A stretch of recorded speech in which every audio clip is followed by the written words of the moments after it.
ओम शांति। 6 अगस्त 2025। मीठे बच्चे, जितना समय मिले एकांत में जाकर याद की यात्रा करो। जब तुम मंजिल पर पहुंच जाएंगे तब यह यात्रा पूरी हो जाएगी। प्रश्न: संगम पर बाप अपने बच्चों में कौन सा ऐसा गुण भर देते हैं जो आधा कल्प तक चलता रहता है? उत्तर: बाप कहते, जैसे मैं अति स्वीट हूँ ऐसे बच्चों को भी स्वीट बना देता हूँ। देवताएं बहुत स्वीट हैं। तुम बच्चे अभी स्वीट बनने का पुरुषार्थ कर रहे हो। जो बहुतों का कल्याण करते हैं, जिनमें कोई शैतानी ख्यालात नहीं है, वही स्वीट हैं। उन्हें ही ऊंच पद प्राप्त होता है, उनकी ही फिर पूजा होती है। ओम शांति। बाप बैठ समझाते हैं, इस शरीर का मालिक है आत्मा। यह पहले समझना चाहिए, क्योंकि अभी बच्चों को ज्ञान मिला है। पहले पहले तो समझना है हम आत्मा हैं। शरीर से आत्मा काम लेती है, पार्ट बजाती है। ऐसे ऐसे ख्यालात और कोई मनुष्य को आते नहीं, क्योंकि देह अभिमान में है। यहाँ इस ख्याल में बिठाया जाता है, मैं आत्मा हूँ, यह मेरा शरीर है। मैं आत्मा परमपिता परमात्मा की संतान हूँ। यह याद ही घड़ी घड़ी भूल जाती है। यह पहले पूरी याद करनी चाहिए। यात्रा पर जब जाते हैं तो कहते हैं चलते रहो। तुमको भी याद की यात्रा पर चलते रहना है, यानी याद करना है। याद नहीं करते, गोया यात्रा पर नहीं चलते। देह अभिमान आता है। देह अभिमान से कुछ न कुछ विकर्म बन जाता है। ऐसे भी नहीं मनुष्य सदैव विकर्म करते हैं, फिर भी कमाई तो बंद हो जाती है ना। इसलिए जितना हो सके याद की यात्रा में ढीला नहीं पड़ना चाहिए। एकांत में बैठ अपने साथ विचार सागर मंथन कर पॉइंट्स निकालनी होती हैं। कितना समय बाबा की याद में रहते हैं, मीठी चीज की याद पड़ती है ना। बच्चों को समझाया है, इस समय सभी मनुष्य मात्र 1-2 को नुकसान ही पहुंचाते हैं। सिर्फ टीचर की महिमा बाबा करते हैं। उनमें कोई कोई टीचर खराब होते हैं, नहीं तो टीचर माना टीच करने वाला, मैनर्स सिखलाने वाला। जो रिलीजियस माइंडेड अच्छे स्वभाव के होते हैं, उनकी चलन भी अच्छी होती है। बाप अगर शराब आदि पीते हैं तो बच्चों को भी वह संग लग जाता है। इसको कहेंगे खराब संग, क्योंकि रावण राज्य है ना। राम राज्य था जरूर, परंतु वह कैसे था, कैसे स्थापन हुआ, यह वंडरफुल मीठी बातें तुम बच्चे ही जानते हो।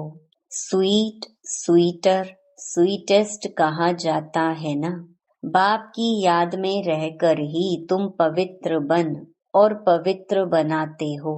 बाप नई सृष्टि में नहीं आते हैं। सृष्टि में मनुष्य, जानवर, खेती बाड़ी आदि सब होता है। मनुष्य के लिए सब कुछ चाहिए ना। शास्त्रों में प्रलय का वृतांत भी रॉन्ग है। प्रलय होती ही नहीं। यह सृष्टि का चक्र फिरता ही रहता है। बच्चों को आदि से अंत तक ख्याल में रखना है। मनुष्यों को तो अनेक प्रकार के चित्र याद आते हैं। मेले मलाखड़े याद आते हैं, वह सभी हैं हद के। तुम्हारी है बेहद की याद, बेहद की खुशी, बेहद का धन। बेहद का बाप है ना। हद के बाप से सब हद का मिलता है। बेहद के बाप से बेहद का सुख मिलता है। सुख होता ही है धन से। धन तो वहाँ अपार है। सब कुछ सतो प्रधान है वहाँ। तुम्हारी बुद्धि में है, हम सतो प्रधान थे, फिर बनना है। यह भी तुम अभी जानते हो। तुम्हारे में भी नंबरवार हैं। स्वीट, स्वीटर स्वीटेस्ट है ना। बाबा से भी स्वीट होने वाले हैं, वही ऊंच पद पाएंगे। स्वीटेस्ट वह हैं जो बहुतों का कल्याण करते हैं। बाप भी स्वीटेस्ट है ना, तब तो सब उनको याद करते हैं। कोई शहद या चीनी को ही स्वीटेस्ट नहीं कहा जाता, यह मनुष्य की चलन पर कहा जाता है। कहते हैं ना, यह स्वीट चाइल्ड, मीठा बच्चा है। सतयुग में कोई भी शैतानी बात नहीं होती। इतना ऊंच पद जो पाते हैं, जरूर यहाँ पुरुषार्थ किया है। तुम अभी नई दुनिया को जानते हो। तुम्हारे लिए तो जैसे कल नई दुनिया सुखधाम होगी। मनुष्यों को पता ही नहीं शांति कब थी। कहते हैं विश्व में शांति हो। तुम बच्चे जानते हो विश्व में शांति थी, जो अभी फिर स्थापन कर रहे हो। अब यह सभी को समझाएं कैसे। ऐसी ऐसी पॉइंट्स निकालनी चाहिए जिसकी बहुत चाहना है मनुष्यों को। विश्व में शांति हो, इसके लिए रड़ी मारते रहते हैं, क्योंकि अशांति बहुत है। यह लक्ष्मी नारायण का चित्र सामने देना है। इनका जब राज्य था तो विश्व में शांति थी। उनको ही हेवन, डेटी वर्ल्ड कहते हैं। वहाँ विश्व में शांति थी। आज से 5000 वर्ष पहले की बातें और कोई नहीं जानते। यह है मुख्य बात। सब आत्माएं मिलकर कहती हैं विश्व में शांति कैसे हो। सभी आत्माएं पुकारती हैं, तुम यहाँ विश्व में शांति स्थापन करने का पुरुषार्थ कर रहे हो। जो विश्व में शांति चाहते हैं उन्हें तुम सुनाओ कि भारत में ही शांति थी। जब भारत स्वर्ग था तो शांति थी। अब नर्क है।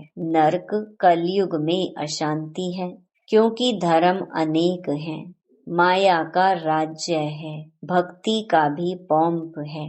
दिन प्रतिदिन वृद्धि होती जाती है।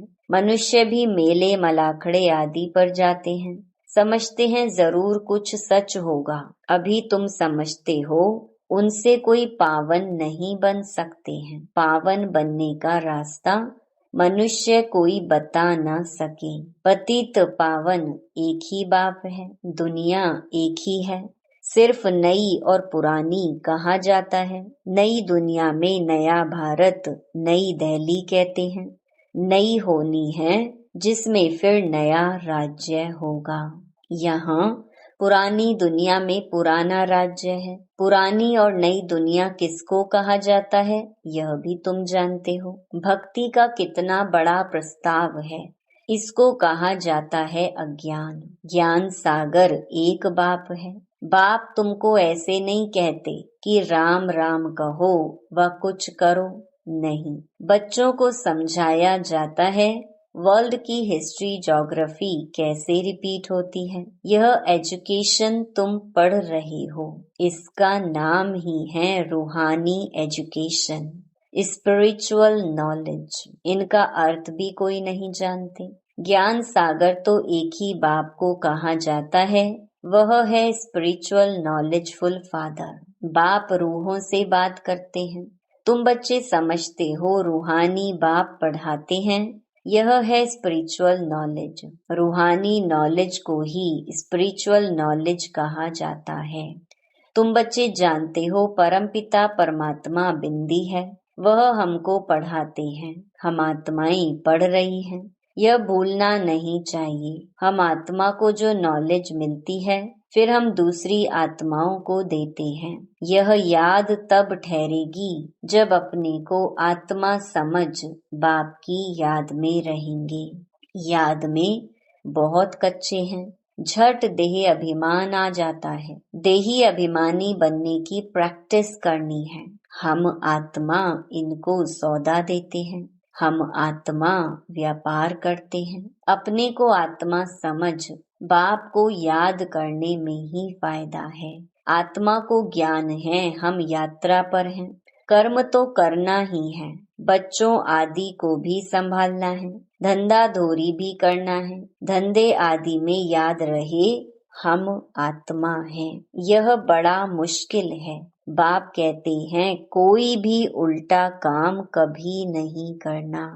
सबसे बड़ा पाप है विकार का, वही बड़ा तंग करने वाला है। अभी तुम बच्चे पावन बनने की प्रतिज्ञा करते हो, उसका ही यादगार यह राखी बंधन है। आगे तो पाई पैसे की राखी मिलती थी, ब्राह्मण लोग जाकर राखी बांधते थे। आजकल तो राखी भी कितनी फैशनेबल बनाते हैं। वास्तव में है अभी की बात। तुम बाप से प्रतिज्ञा करते हो, हम कभी विकार में नहीं जाएंगे, आपसे विश्व का मालिक बनने का वर्षा लेंगे। बाप कहेंगे 63 जन्म तो विषय वैतरणी नदी में गोते खाए, अब तुमको क्षीर सागर में ले चलते हैं। सागर कोई है नहीं, भेंट में कहा जाता है। तुमको शिवालय में ले जाते हैं, वहाँ अथाह सुख है। अभी यह अंतिम जन्म है, हे आत्माएं पवित्र बनो।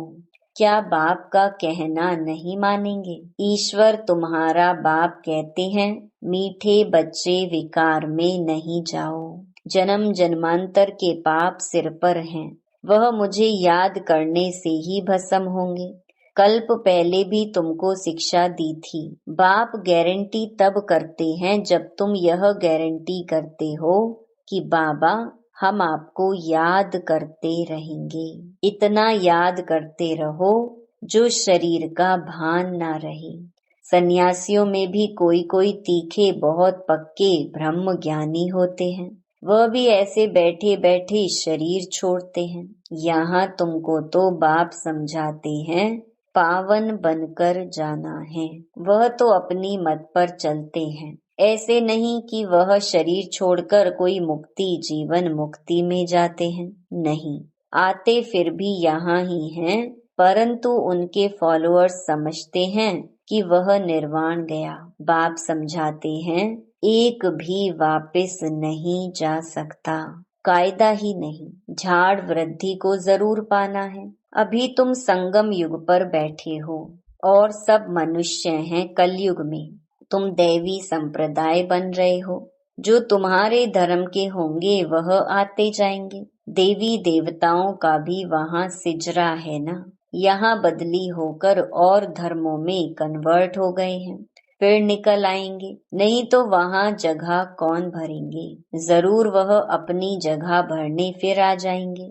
यह बहुत महीन बातें हैं। बहुत अच्छे अच्छे भी आएंगे जो दूसरे धर्म में कन्वर्ट हो गए हैं, तो फिर अपनी जगह पर आ जाएंगे। तुम्हारे पास मुसलमान आदि भी आते हैं ना, बड़ी खबरदारी रखनी पड़ती है। झट जांच करेंगे यहाँ दूसरे धर्म वाले कैसे जाते हैं। इमरजेंसी में तो बहुतों को पकड़ते हैं, फिर पैसे मिलने से छोड़ भी देते हैं। जो कल्प पहले हुआ है तुम अभी देख रहे हो, कल्प आगे भी ऐसा हुआ था। तुम अभी मनुष्य से देवता उत्तम पुरुष बनते हो। ये है सर्वोत्तम ब्राह्मणों का कुल। इस समय बाप और बच्चे रूहानी सेवा पर हैं। कोई गरीब को धनवान बनाना यह रूहानी सेवा है। बाप कल्याण करते हैं तो बच्चों को भी मदद करनी चाहिए। जो बहुतों को रास्ता बताते हैं वह बहुत ऊंच चढ़ सकते हैं। तुम बच्चों को पुरुषार्थ करना है, लेकिन चिंता नहीं, क्योंकि तुम्हारी रिस्पॉन्सिबिलिटी बाप के ऊपर है। पुरुषार्थ जोर से कराया जाता है, फिर जो फल निकलता है समझा जाता है कल्प पहले मिसल। बाप बच्चों को कहते हैं बच्चे फिक्र मत करो, सेवा में मेहनत करो। नहीं बनते तो क्या करेंगे? इस कुल का नहीं होगा तो तुम भल कितना भी माथा मारो, कोई कम तुम्हारा माथा खपाएंगे, कोई जास्ती। बाबा ने कहा है जब दुख बहुत आता जाएगा तो फिर आएंगे। तुम्हारा व्यर्थ कुछ नहीं जाएगा, तुम्हारा काम है राइट बताना। शिव बाबा कहते हैं मुझे याद करो तो तुम्हारे विकर्म विनाश होंगे। ऐसे बहुत कहते हैं भगवान जरूर है। महाभारत लड़ाई के समय भगवान था, सिर्फ कौन सा भगवान था उसमें मूंझ गए हैं। श्री कृष्ण तो हो ना सके। श्री कृष्ण उसी फीचर से फिर सतयुग में ही होगा। हर जन्म में फीचर्स बदलते जाते हैं। सृष्टि अब बदल रही है, पुराने को नया अब भगवान कैसे बनाते हैं वह भी कोई नहीं जानते। तुम्हारा आखिर नाम निकलेगा, स्थापना हो रही है, फिर यह राज्य करेंगे, विनाश भी होगा। एक तरफ नई दुनिया, एक तरफ पुरानी दुनिया। यह चित्र बड़ा अच्छा है। कहते भी हैं ब्रह्मा द्वारा स्थापना, शंकर द्वारा विनाश, परंतु समझते कुछ नहीं। मुख्य चित्र है त्रिमूर्ति का। ऊंच ते ऊंच है शिव बाबा। तुम जानते हो शिव बाबा ब्रह्मा द्वारा हमको याद की यात्रा सिखला रहे हैं। बाबा को याद करो। योग अक्षर डिफिकल्ट लगता है, याद अक्षर बहुत सहज है। बाबा अक्षर बहुत लवली है। तुमको खुद ही लज्जा आएगी। हम आत्माएं बाप को याद नहीं कर सकती हैं, जिनसे विश्व की बादशाही मिलती है। आपे ही लज्जा आएगी। बाप भी कहेंगे तुम तो बेसमझ हो, बाप को याद नहीं कर सकते हो तो वर्षा कैसे पाएंगे, विकर्म विनाश कैसे होंगे। तुम आत्मा हो, मैं तुम्हारा परम पिता परमात्मा अविनाशी हूँ ना। तुम चाहते हो हम पावन बन सुखधाम में जाएं, तो श्रीमत पर चलो। मुझ बाप को याद करो तो विकर्म विनाश होंगे, याद नहीं करेंगे तो विकर्म विनाश कैसे होंगे। अच्छा, मीठे मीठे सिकी लधे बच्चों प्रति मात पिता बाप दादा का याद प्यार और गुड मॉर्निंग। रूहानी बाप की रूहानी बच्चों को नमस्ते। धारणा के लिए मुख्य सार। पहला, हर प्रकार से पुरुषार्थ करना है, फिक्र चिंता नहीं, क्योंकि हमारा रिस्पॉन्सिबल स्वयं बाप है। हमारा कुछ भी व्यर्थ नहीं जा सकता। दूसरा, बाप समान बहुत बहुत स्वीट बनना है, अनेकों का कल्याण करना है। इस अंतिम जन्म में पवित्र जरूर बनना है। धंधा आदि करते अभ्यास करना है कि मैं आत्मा हूँ। वरदान, प्रवृत्ति के विस्तार में रहते फरिश्तेपन का साक्षात्कार कराने वाले साक्षात्कार मूर्त भव। प्रवृत्ति का विस्तार होते हुए भी विस्तार को समेटने और उपराम रहने का अभ्यास करो। अभी अभी स्थूल कार्य कर रहे हैं, अभी अभी अशरीरी हो गए। यह अभ्यास फरिश्तेपन का साक्षात्कार कराएगा। ऊंची स्थिति में रहने से छोटी छोटी बातें व्यक्त भाव की अनुभव होंगी। ऊंचा जाने से नीचापन आपे ही छूट जाएगा। मेहनत से बच जाएंगे, समय भी बचेगा, सेवा भी फास्ट होगी। बुद्धि इतनी विशाल हो जाएगी जो एक समय पर कई कार्य कर सकती है। स्लोगन, खुशी को कायम रखने के लिए आत्मा रूपी दीपक में ज्ञान का घृत रोज डालते रहो। अव्यक्त इशारे, सहज योगी बनना है तो परमात्मा प्यार के अनुभवी बनो। बच्चों से बाप का प्यार है, इसीलिए सदा कहते हैं बच्चे जो हो जैसे हो मेरे हो, ऐसे आप भी सदा प्यार में लवलीन रहो। दिल से कहो बाबा जो हो वह सब आप ही हो। कभी असत्य के राज्य के प्रभाव में नहीं आओ। श्रेष्ठ भाग्य की लकीर खींचने का कलम बाप ने आप बच्चों के हाथ में दी है। आप जितना चाहें उतना भाग्य बना सकते हो। अच्छा, ओम शांति।